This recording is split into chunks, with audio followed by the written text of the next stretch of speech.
1 Samuel, chapitre 13. Saül était âgé de 30 ans lorsqu'il devint roi. Il régnait depuis 2 ans sur Israël quand il choisit 3000 Israélites. 2000 étaient avec lui à Michmash et sur la montagne de Béthel, et 1000 étaient avec Jonathan à Gibéa de Benjamin. Quant au reste du peuple, il le renvoya, chacun dans sa tente. Jonathan bâtit la garnison de Philistins qui se trouvait à Géba, et les Philistins la prirent. Saül fit sonner de la trompette dans tout le pays, en disant « Que les Hébreux la prennent ». Tout Israël apprit que Saül avait battu la garnison des Philistins, et qu'Israël avait ainsi provoqué le dégoût des Philistins. Le peuple fut convoqué vers Saül à Gilgal. Les Philistins se rassemblèrent pour combattre Israël.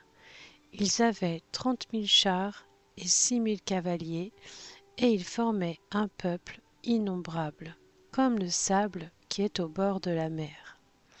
Ils vinrent installer leur camp à Michmash, à l'est de Beth-Aven. Les Israélites se virent menacés, car ils étaient serrés de près, et ils se cachèrent dans les grottes, les buissons, les rochers, les caveaux et les citernes. Il y eut aussi des Hébreux qui passèrent le Jourdain pour se rendre dans le pays de Gad et de Galaad. Quant à Saül, il était encore à Gilgal et tout le peuple qui se trouvait à ses côtés tremblait. Saül attendit 7 jours, conformément au délai fixé par Samuel, mais celui-ci n'arrivait pas à Gilgal et le peuple se dispersait, loin de Saül. Saül dit alors « Amenez-moi les victimes destinées à l'holocauste et au sacrifice de communion », et il offrit l'holocauste. Il finissait d'offrir l'holocauste lorsque Samuel arriva. Saül sortit à sa rencontre pour le saluer. Samuel dit « Qu'as-tu fait » Saül répondit « Lorsque j'ai vu que le peuple se dispersait loin de moi, que tu n'arrivais pas dans le délai fixé et que les Philistins étaient rassemblés à Michmash, je me suis dit « Les Philistins vont descendre m'attaquer à Gilgal et je n'ai pas imploré l'Éternel. » C'est alors que je me suis fait violence et que j'ai offert l'holocauste. Samuel dit à Saül « Tu t'es comporté de façon stupide. Tu n'as pas respecté le commandement que l'Éternel ton Dieu t'avait donné. L'Éternel aurait affermi pour toujours ton règne sur Israël. Mais maintenant, ton règne ne durera pas. L'Éternel s'est choisi un homme selon son cœur, et il l'a destiné à être le chef de son peuple. Cela arrivera parce que tu n'as pas respecté ce que l'Éternel t'avait ordonné. » Puis Samuel se leva et monta de Gilgal à Gibéa de Benjamin. Saül passa en revue le peuple qui se trouvait avec lui. Il y avait environ 600 hommes.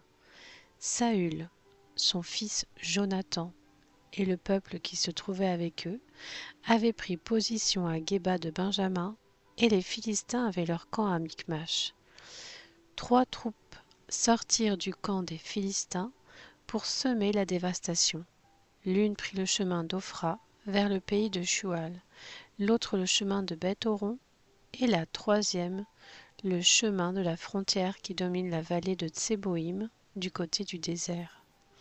On ne trouvait aucun forgeron dans tout le pays d'Israël, car les Philistins s'étaient dit « Empêchons les Hébreux de fabriquer des épées ou des lances ».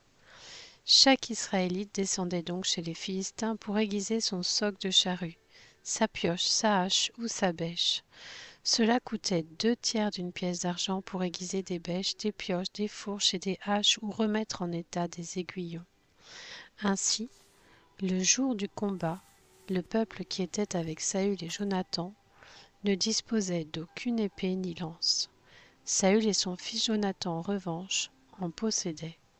Un poste avancé des Philistins vint s'établir au défilé de Michmash. 1 Samuel, chapitre 14. Un jour, Jonathan, fils de Saül, dit au jeune homme qui portait ses armes « Viens, poussons jusqu'au poste des Philistins qui se trouve là, de l'autre côté. » Il n'en dit rien à son père.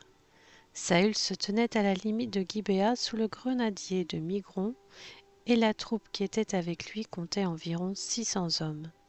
C'étaient Achija, fils d'Achitub, lui-même frère d'Ikabod, le fils de Phiné, et le petit-fils d'Éli, prêtre de l'Éternel à Silo, qui portait l'éphod. Le peuple ne savait pas que Jonathan était parti. Dans le passage par lequel Jonathan cherchait à arriver au poste des Philistins, il y avait une dent de rocher de chaque côté.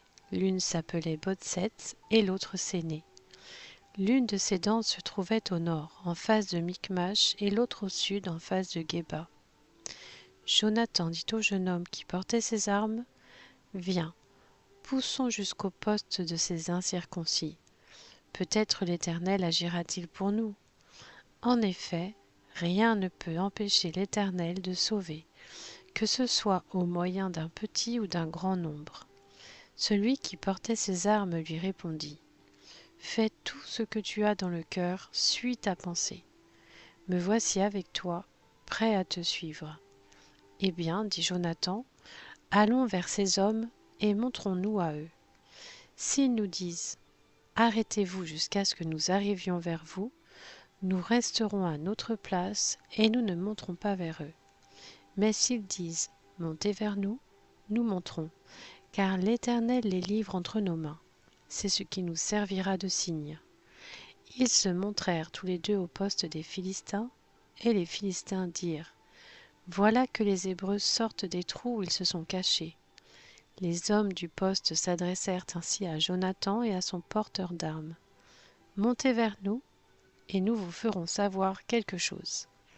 Jonathan dit à son porteur d'armes, monte après moi, car l'Éternel les livre entre les mains d'Israël. Jonathan monta en s'aidant des mains et des pieds, et son porteur d'armes le suivit. Les Philistins tombaient devant Jonathan et son porteur d'armes, donnaient la mort derrière lui. Dans ce premier combat, Jonathan et son porteur d'armes tuèrent une vingtaine d'hommes, sur un espace limité. La terreur gagna le camp, la région et tout le peuple. Le poste et ceux qui semaient la dévastation furent eux aussi terrifiés. La terre se mit de plus à trembler. Cela devint une terreur divine. Les sentinelles de Saül qui se trouvaient à Gibéa de Benjamin virent que c'était la débandade générale parmi la foule des Philistins. Alors Saül dit au peuple qui était avec lui, « Faites donc l'appel, et voyez qui nous a quittés. » Ils firent l'appel, et l'on vit qu'il manquait Jonathan et son porteur d'armes. Saül dit à Achija, « Fais approcher l'arche de Dieu. » En effet, ce jour-là, l'arche de Dieu était avec les Israélites. Pendant que Saül parlait aux prêtres, l'agitation allait toujours en augmentant dans le camp des Philistins. Saül dit aux prêtres, « Retire ta main. » Puis Saül et tout le peuple qui était avec lui se rassemblèrent et s'avancèrent jusqu'au lieu du combat. Alors les Philistins tournèrent l'épée les uns contre les autres, dans un très grand trouble. Il y avait des Hébreux parmi les Philistins, comme c'était le cas depuis longtemps. Ils étaient montés avec eux dans le camp, où ils se trouvaient dispersés. Ils se joignirent aux Israélites qui étaient avec Saül et Jonathan. Tous les hommes d'Israël qui s'étaient cachés dans la région montagneuse d'Éphraïm apprirent que les Philistins prenaient la fuite et se mirent aussi à les poursuivre dans la bataille.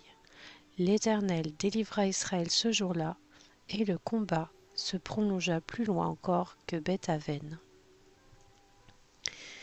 La journée fut fatigante pour les Israélites. Saül avait lié le peuple par serment en disant « Maudit soit l'homme qui prendra de la nourriture avant le soir, avant que je me sois vengé de mes ennemis. » Et personne n'avait pris de nourriture. Tout le peuple était arrivé dans une forêt où il y avait du miel à la surface du sol. Lorsque le peuple entra dans la forêt, il vit le miel qui coulait. Mais personne ne porta la main à la bouche, car le peuple respectait le serment. Quant à Jonathan, il ignorait le serment que son père avait fait faire au peuple.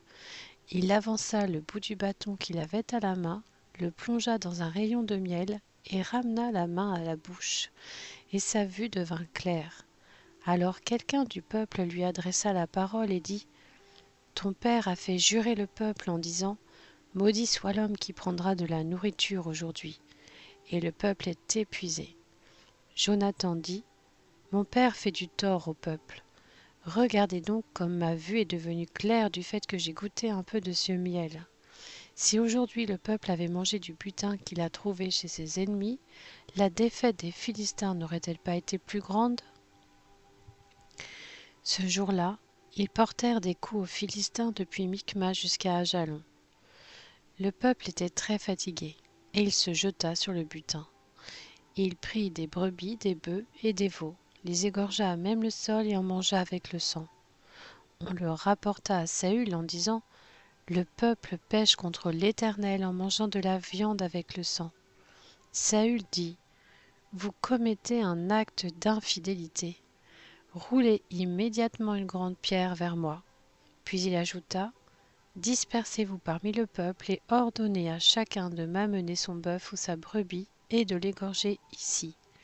Ensuite vous pourrez manger, et vous ne pécherez pas contre l'Éternel en mangeant la viande avec le sang. » Pendant la nuit, chaque membre de la troupe amena son bœuf afin de l'égorger sur la pierre.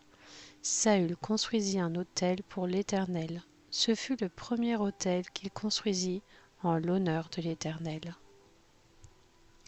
Saül dit: « Descendons cette nuit à la poursuite des Philistins. Pillons-les jusqu'au matin sans laisser de survivants. » Les Israélites répondirent: « Fais tout ce qui te semblera bon. » Alors le prêtre dit: « Approchons-nous ici de Dieu. » Saül consulta Dieu: « Dois-je descendre à la poursuite des Philistins?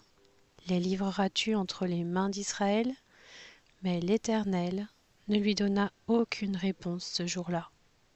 Saül dit: « Approchez-vous ici, vous tous, les chefs du peuple. Faites des recherches et voyez quel péché a été commis aujourd'hui. En effet, l'Éternel, le libérateur d'Israël, est vivant. Même si mon fils Jonathan en est l'auteur, il mourra. » Dans tout le peuple, personne ne lui répondit. Saül dit à tout Israël: « Mettez-vous d'un côté, et mon fils Jonathan et moi, nous serons de l'autre. » Le peuple dit à Saül: « Fais ce qui te semblera bon. » Saül dit à l'Éternel: « Dieu d'Israël, fais connaître la vérité. » Jonathan et Saül furent désignés, et le peuple fut libéré. Saül dit: « Procédez à un tirage au sort entre mon fils Jonathan et moi. » Jonathan fut désigné. Saül lui dit: « Raconte-moi ce que tu as fait. » Jonathan le lui raconta. Il dit: « J'ai goûté un peu de miel avec le bout du bâton que j'avais à la main. Me voici, prêt à mourir. » Saül dit: « Que Dieu me traite avec la plus grande sévérité, si tu ne meurs pas, Jonathan. » Le peuple dit à Saül: « Quoi? Jonathan mourrait, lui qui a accompli cette grande délivrance en Israël? Certainement pas. L'Éternel est vivant. Pas un cheveu de sa tête ne tombera à terre, car c'est avec Dieu qu'il a agi aujourd'hui. » Ainsi le peuple sauva Jonathan, et il ne mourut pas. Saül cessa de poursuivre les Philistins, et ceux-ci partirent chez eux.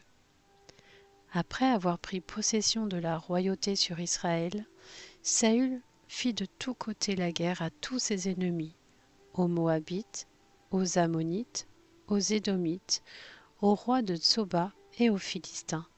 Et partout où il se tournait, il était vainqueur. Il montra sa force, battit Amalek, et délivra Israël de l'oppression de ceux qui le pillaient.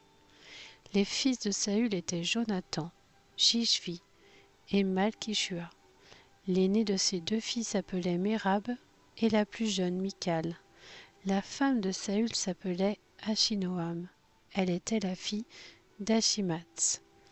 Le chef de son armée avait pour nom Abner. Il était le fils de Ner, l'oncle de Saül. Kis, le père de Saül, et Ner, le père d'Abner, étaient les fils d'Abiel. Pendant toute la vie de Saül, il y eut une guerre acharnée contre les Philistins. Dès que Saül apercevait un homme fort et vaillant, il le prenait à son service.